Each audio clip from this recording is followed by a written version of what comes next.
أهلا بيكم وحلقة جديدة في فكرة عن كتاب مع مروة.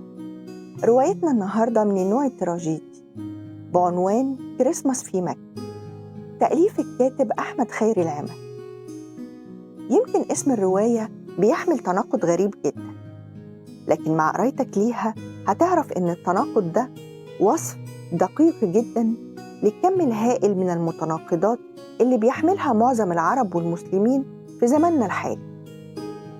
الرواية بتدور حول عيلة عراقية بتتفرق بسبب الغزو الأمريكي للعراق والحصار اللي فرض عليها في الوقت ده، والحرب الطائفية اللي دارت هناك وعصفت بالعراقيين ودمرت الأخضر واليابس.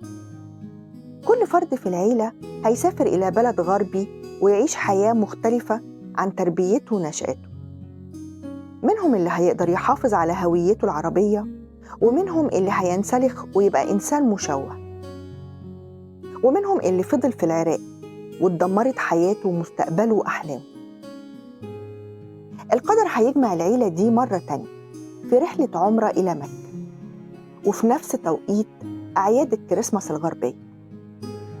الرحلة دي هتكون بمثابة رحلة تطهير للجميع من كل الخطايا والذنوب، وأشبه بميلاد جديد لكل واحد منهم.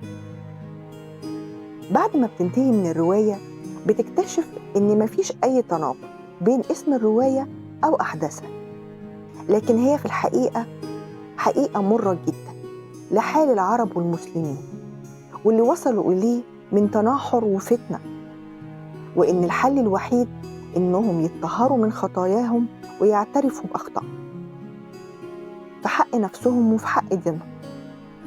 سعدت بيكم، وانتظروني في كتاب جديد وفكرة عن كتاب مع مروة.